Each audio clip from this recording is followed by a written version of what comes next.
Hey guys, welcome to a video about eigenvalues and friends, from survivor to master of coordinates. Our perspective today is the perspective of a survivor, meaning that, let's say, I've met quite a few people, including me, who survived their eigenvalue topic times just so by being able to calculate the most common questions, the answers, and having only, let's call it, a faint understanding of what was really going on behind the whole thing. This is where we want to evolve from. Actually, rumors have it that there's a species out there who has never heard of eigenvalues at all. But I haven't met them, luckily. For that, I would probably have to leave my house. Anyway, so let's outline the thing.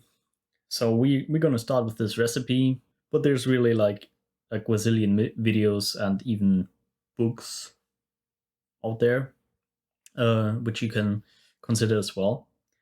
And then we're going to start looking, say, behind the first ridge and find that there's really a good visual meaning to the whole thing, which is explaining a lot.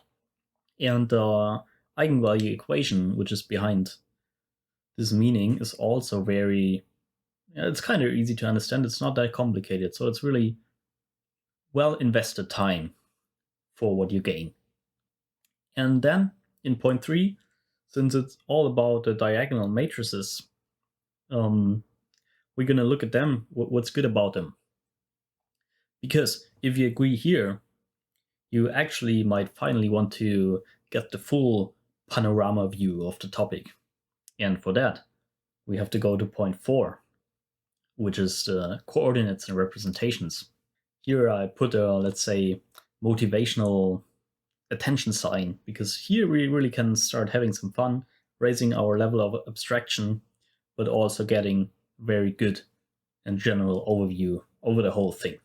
However, as always, you need some sort of background knowledge or some notions. It's actually like the basic knowledge of, or basic notions of linear algebra, like matrix calculus, Gauss algorithm, linear map spaces. And for some of them listed here, I will say a sentence or two, and some of them will just drop very often. And you can choose, if they are not familiar, or if you are not familiar with them, to look it up beforehand or do it on the go. I would just not suggest to skip them, because hoping that you will find back to the track later on in the video, yeah, that's usually not gonna work. So spend that extra minute.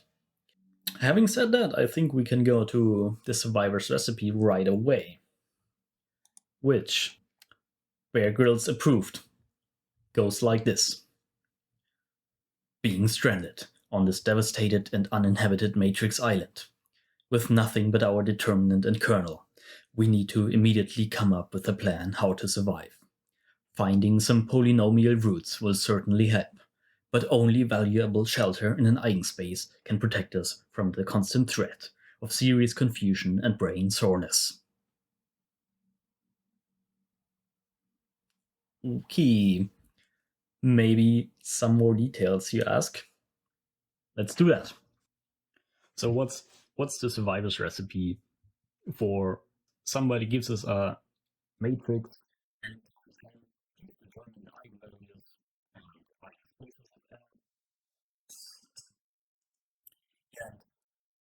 determine if M is diagonal unstable. Since I cannot really pronounce this word diagonal, I'm gonna change to diagonal, if you don't mind. Okay, so what we have, they just usually just give us a matrix M out of the space of square matrices over some field, usually R or C. And the questions are, yeah, as I said, determine eigenvalues and eigenspaces of M. Determine eigenvalues and eigenspaces of M. and decide if M is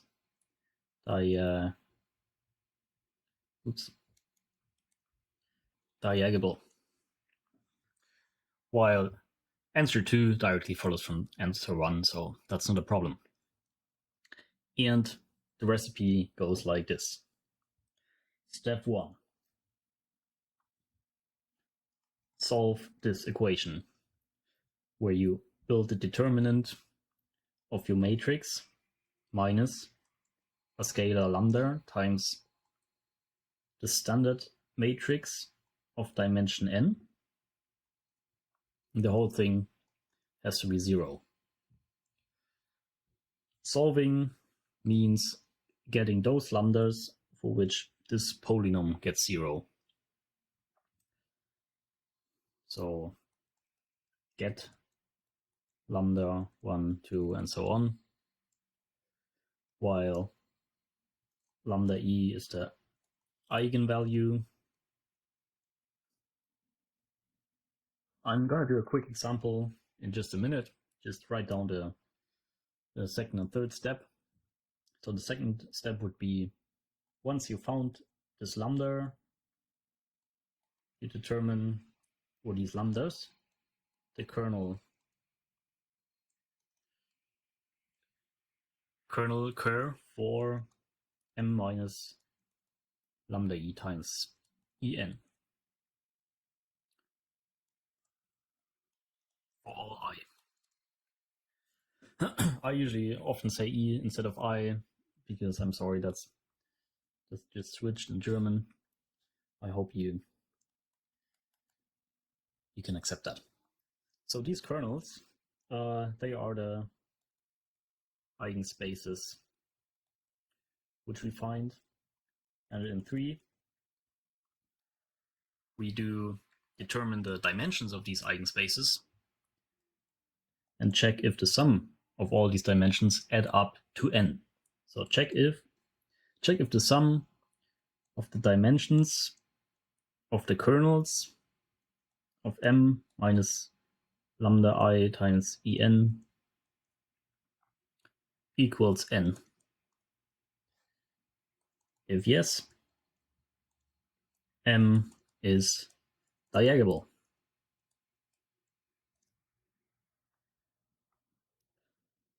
That's the recipe. So let's do a quick example. How was this again?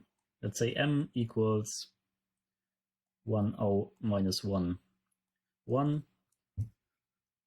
From what space is this m coming from? Well, it's 2 times 2. So let's do the first thing.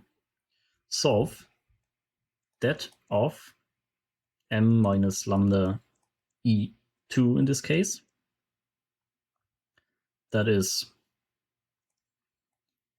that of 1 minus lambda 0 minus 1, 1 minus lambda. Now, you need to know, for all this recipe, you need to know how to solve determinants. And there you usually have a couple of tricks up your sleeve. First of all, I'm going to put it down here, here. Some tricks.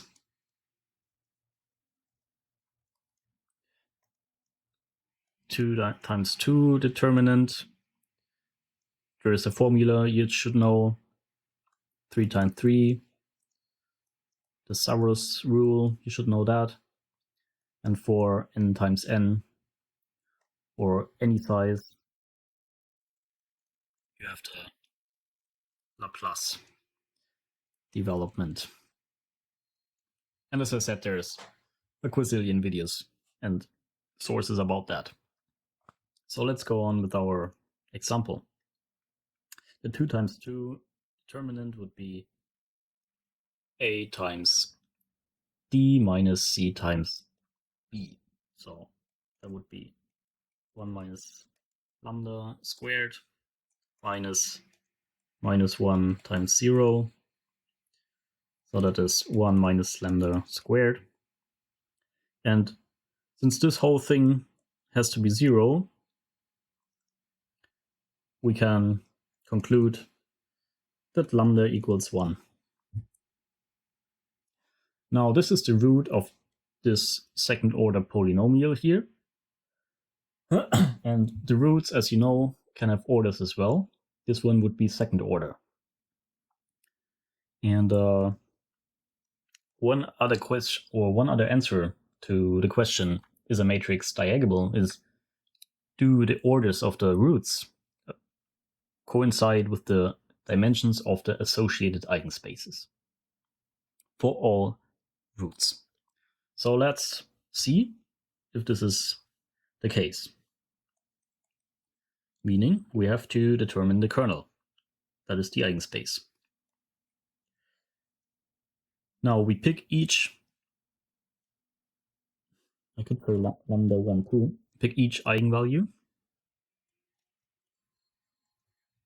and determine the kernel. So this would be 1 minus 1 for lambda equals 1, minus 1, 0, 1 minus 1. That's the kernel of 0, 0, minus 1, 0. This kernel has one line of zeros. Here you should know, as a side note, once you determine the kernel in the context of eigenvalues, there always has to be at least one zero line. If there isn't, you should probably restart your calculation. Why is that? Well, you will see in chapter 2. So here, what do we do? Well, by Gauss algorithm, this has to be zeros. We could do some optical surgery here, but we don't need to. We can go right away. So x1 minus 1, x1 plus 0, x2 equals 0. So x1 has to be 0. And x2 can be anything because it doesn't get added here. Let's say r with r some random scalar in the basic field. And the eigenspace of the matrix M to the associated eigenvalue lambda plus 1 is the span of this, and this is O1 and the span. So that's actually, in geometrical terms, this is the y-axis.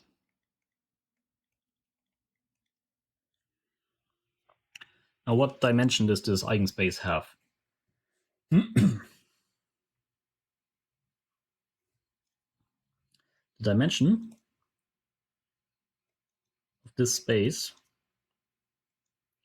this is why I put down the geometrical meaning here, because there you can read the dimension right away. Otherwise, you have to think a little bit more.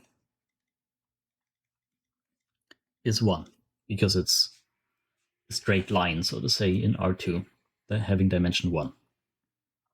Now, with that, we can go to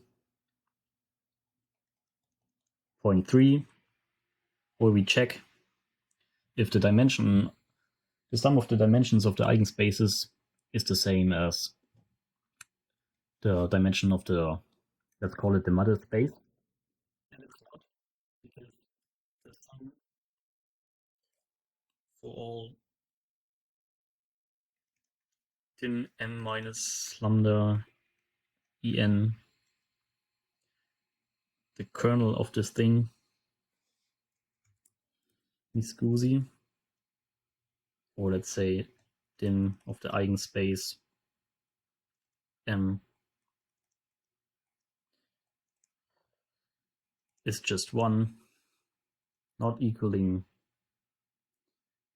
the dimension of R2, which is 2. So M is not diagonal. So this would be an example here. Pretty easy, no problem. Just to, in case you didn't know anymore, this is what you have to do. This is really like the basic eigenvalue knowledge. You should be able to do that. Let's not say in the middle of the night, but after a finite amount of IPAs, you should still be able to calculate this scheme. Okay, that brings us to the interesting part. What's behind the recipe?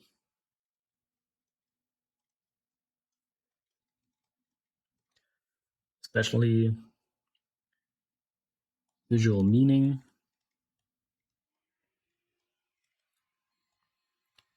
and the eigenvalue equation.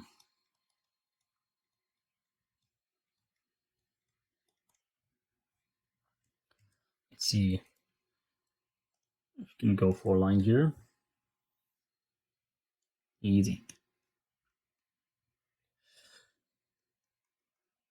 So we remember the cooking recipe, and now we're going to explain the steps in the recipe becoming the master chef. And the eigenvalue equation where we start with goes like this. The matrix times the vector is supposed to work like this. This means we are asking for vectors on which the matrix acts like just stretching with a scalar lambda. So it's really only making that vector longer or shorter, but not changing direction. And also we're asking, well, which ones are these vectors and by how much do they get stretched? So by stretching, if I use that word, I really mean both shorter and longer. So let's do the nomenclature again.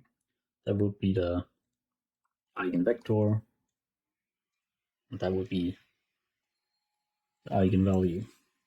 So really, the vectors we're looking for here are the yoga vectors, the ones which just get stretched. And what does that mean? Before we continue with the equation, let's do some sketches. Let's say we have m equals 0110. And what does it do to some vectors?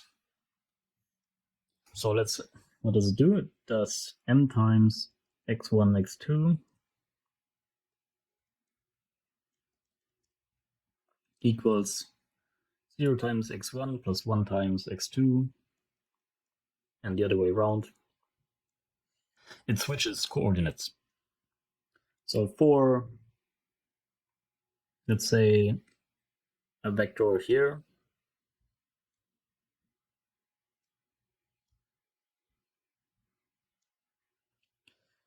this one, it will be mapped by m to this vector. Why? Because let's say 1, 2, 1, 2. Then you see the former 2, 1 coordinates now get m times x equals 1, 2. This is all a little bit tight there. Let me move this down.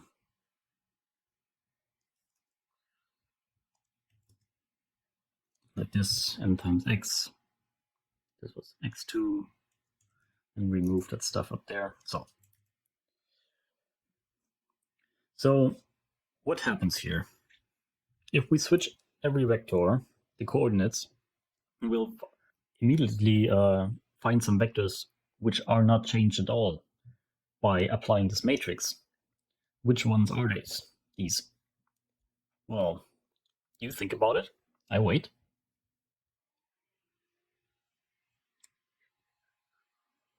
You got them? Very good.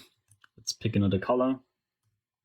So there's one axis over here which is defined by x1 equaling x2, where if you have a vector down here and you switch coordinates, just nothing will happen. This vector gets mapped to itself by applying m. What does it mean, getting mapped to oneself in terms of stretching? Well, that's the yoga I like to do, meaning doing nothing, being stretched by 1. But that's not all. So what we found here is already the eigenspace 2m for the eigenvalue plus 1. All vectors v lying on this diagonal are getting stretched by exactly 1 if you multiply them by m. So is there more vectors which just get stretched? Well, there's another axis. You should find it yourself, but then just pause. Oh, can you call it an axis? It's probably a curve. Might make a video for that later on. But let's assume this is a straight line. Let's do the math way.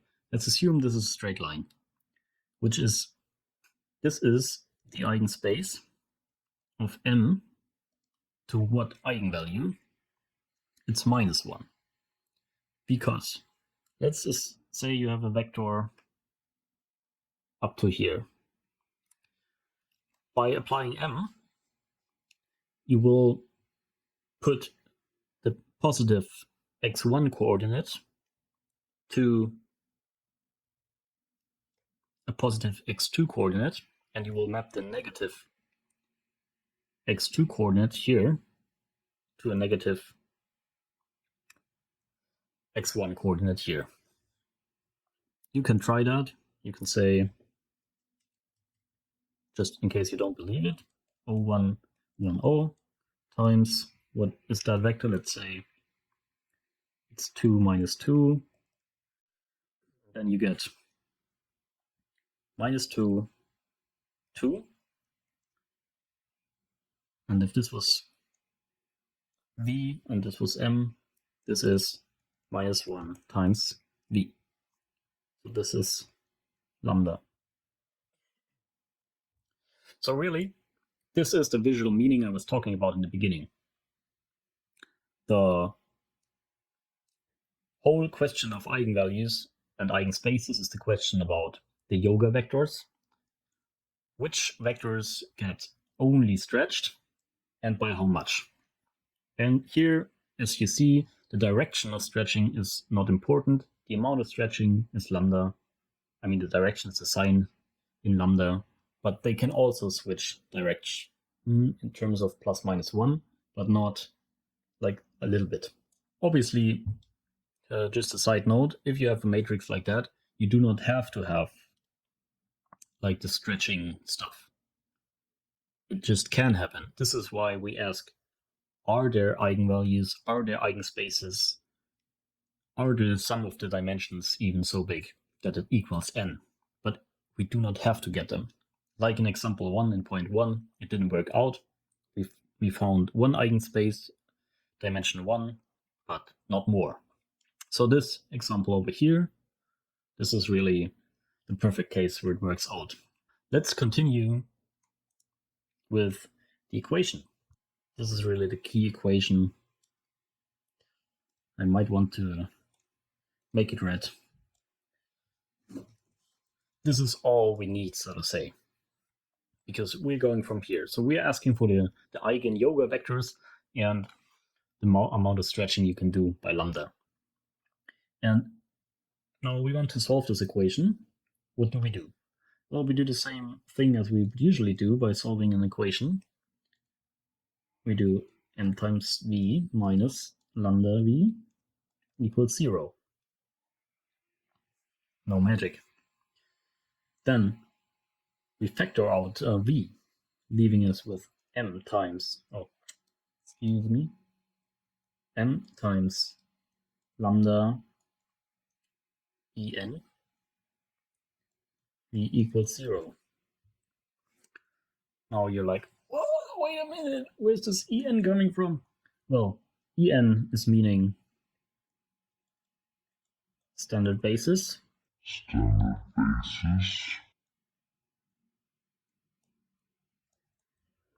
And now check for yourself that lambda times standard basis with ones on the diagonal and zeros elsewhere times to the standard basis times v is actually the same as lambda times the vector v. I just put it in there to have like a nice thing here, subtraction thing between m and lambda, two matrices. So this is the difference between two matrices over here. Now we're getting there. Also, by visual correlation, you already see this term m minus lambda en from the beginning, from the survivor's recipe. So it's already there after, let's say, step 2. So fairly comfortable. Now, right here, we can start thinking a little bit. Because we want to find the eigenvectors, which make this 0, and we want to find the lambdas, the eigenvalues. And we also do not want to equal to 0 for just the vector 0. Because you could say, well, for the 0 vector v, that's fulfilled automatically. That's fine, but we want other vectors than 0. That would be the trivial one. We want to analyze this matrix. M minus lambda en is just a new matrix. And here you see what we have here is basically the definition of the kernel of this matrix. So we're looking for the vectors which get mapped to 0 by this matrix m minus lambda en. And these vectors are just the vectors which are in the kernel of this matrix. This is what the kernel is. Nothing more, nothing less. So we are looking for the kernel of m minus lambda en. And we're saying it shall not be trivial. That is contain more than just a 0 vector.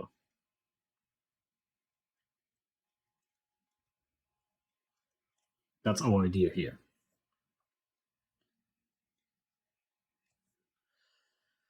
All right. Now, you might remember from your linear algebra lectures or from wherever that for these matrices, there exists a rule. If the matrix m minus lambda en is not invertible, then the kernel is not just trivial. So this really is equivalent to m minus lambda en is not invertible. Being invertible means you find a matrix, you have a matrix and you find one which undoes the mapping your original matrix M did. So here we have a matrix and we are saying it shall not have an inverse matrix. And this also is equivalent to, you might remember, saying the determinant of m minus lambda en equals 0. We have this super basic tool of deciding if a matrix is invertible at all or not, building the determinant. And if it's not 0, then the matrix is invertible, and if it's 0, it's not. If you're still hesitating about what the kernel is, you can also think of like the kernel is the thing or the vectors which get destructed in a way. All vectors which live in the kernel gets mapped to 0. So the kernel is really the destruction part of your map. So this is already the first step of the recipe, if you remember. We are building the determinant, and we want to have this equal. So the determinant is a map which goes from Rn cross Rn, that is from a matrix to R. And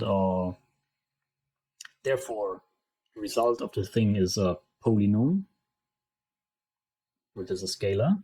And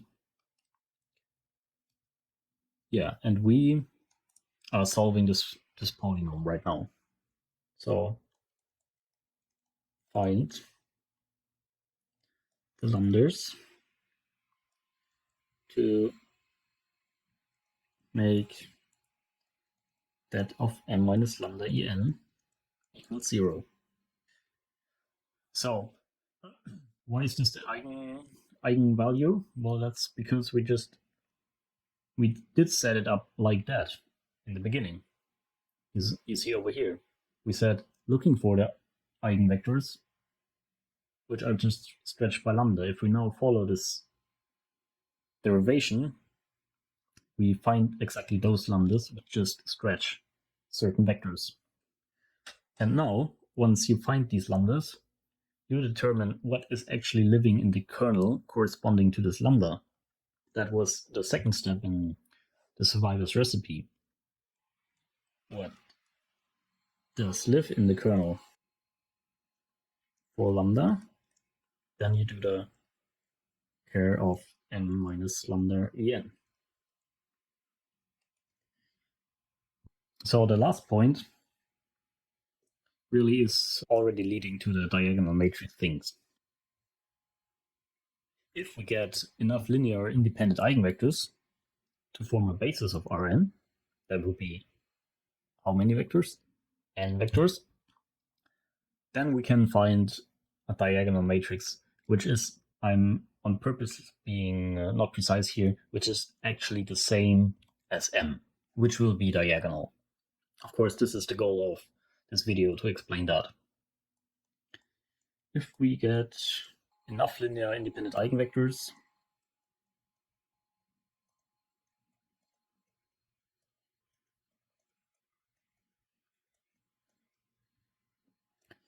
to form a basis of Rn, to form a basis of Rn, we can build the diagonal matrix. Let's call it M-diag, consisting of the eigenvalues we found. If one is double at this point, and the associated eigenspace has dimension 2 as well, then we would note this eigenvalue 2 times, like lambda 1, lambda 1. Just a side note. Then we can build a diagonal matrix M-diag, which is similar to M. Similar is actually a well-defined word, which we'll understand later. In our case, or for now, we can understand it like sort of doing the same. But how? Well, if you know all that already here, if you understand that, you don't need to watch the rest of the video. If you don't, let's continue with point 3. Let's just recap real quick. So we did the survivor's recipe with the 2-3 important steps, no problem at all. We looked at the eigenvalue equation, which is really step by step explaining this recipe. And also we looked at the geometrical understanding, where we found, let me just scroll up here again, that eigenvectors are the yoga vectors, which just get stretched, and not randomly, but by one certain scalar, which is the eigenvalue. And so there's always this pair, eigenvalue, and those eigenvectors which get stretched by this eigenvalue. And all of them, which get stretched by exactly, let's say, 1 here or -1 here, they belong together in one eigenspace. So we have two eigenspaces here and here, and these are actually subspaces. And once you have them, you can ask, what is the dimension of this? And here you see it quite clearly. It's every eigenspace has dimension 1. And if you get enough dimension of these eigenspaces, which is equivalent to saying enough linear independent eigenvectors, then you can build this ominous diagonal matrix, which is somehow the same. In point 4, we're going to change this somehow to what exactly? Good. Point 3. In casual language, why is a diagonal matrix so good?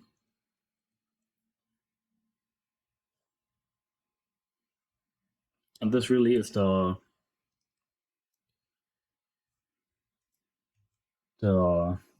it's already pointing towards point 4. I don't want the red here. White, thank you. And so there's one thing which is really obvious. So if you have a diagonal matrix and diag, and you build like the power of k, then you would usually have to do the matrix product of k matrices, which you probably have had that in some exercises. It's kind of a grind. It's quite a bit to do. Not with the diagonal matrix, because let's write it down. You have some values here. I'm using the lambdas just to stay in the context of eigenvalues, but whatever there is on the diagonal, and you have the power of k, then this is just from the 1 to the k until lambda n to the k. Because why? Well, you could do row times column, and then you will figure out that in a diagonal matrix, I'm obviously meaning square matrices here, you always hit the same position, lambda 1 times lambda 1 and nothing else. So this is why the power is really transmissioned right into this diagonal element. Otherwise, if you don't have a diagonal matrix, you get a lot more, let's say, calculation operations. You could actually figure out what would be the difference in calculating between a diagonal matrix to the power of k and some arbitrary ugly matrix to the power of k, which has non-zero elements everywhere. And you would come up with something like k to the 3 times more operations or something. That's just a guess, but you can calculate it if you want to. So this is really very, very easy, and also a classical exercise which you might have to solve. Especially, one special case is also the inverse, which is just, here I say diag elements mod n times n, just to be safe. So also the inverse of a diagonal square matrix is determined by just taking the inverse values of the scalars on the diagonal. So this is really strong once you if you can say it's somehow the same, the diagonal matrix compared to an ugly one before, you can apply these operations and be done with it in seconds instead of calculating forever. All right, the second point I want to make here is drawing some pictures. And the point is that a diagonal matrix really stretches the components of all vectors similarly. Let's write it down real quick. So diagonal matrix stretches components of all vectors similarly. Let's see what that means and draw a little picture. So let's say M has to form 2 O minus 1 diagonal form. And let's see how M actually is acting on the standard basis vectors E1, E2. Using the standard frame here actually induces mixed feelings because of point 4, where we're going to talk about. But it's just the easiest, and I just want to make a quick point about the stretching. So let's go on. M times E2, well, let's write it, E1, equals 2O. So E1 really gets stretched to this. Let's see what M does to E2. That would be O minus 1, giving us this vector. Now the thing I want to say here is that now once you draw any vector you want to in this frame, and you can right away say what is going to happen to this vector because you just stretch each component according to the way the basis vectors got stretched. So let's try this. Let's use this vector x, 1, 2.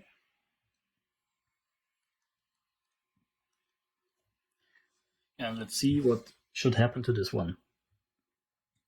Well, this is not a big deal because the x1 component gets stretched over here, whereas the x2 component gets multiplied by minus 1. So we all in all get m times x equals 2 minus 2, which would be this. So really, any vector you draw here, the same will happen. Each component gets stretched by this factor. And this is only because M is a diagonal matrix. If you would try another matrix, it wouldn't be that easy to draw the action of M. The full context of this benefit, so to say, of a diagonal matrix is only understandable with point 4. So this is what we're going to analyze next. However, I decided to split up this video and make a separate video for point 4 because it really is a standalone topic, even if you're not coming from the perspective of eigenvalues and friends. So let's make a cut here, and if you're still have the power, go right on to the next video, and if not, maybe another time. So thank you very much for listening. If you like this video, please do not hit the like button and do not subscribe. And Just kidding. That's it for me for right now. See you then.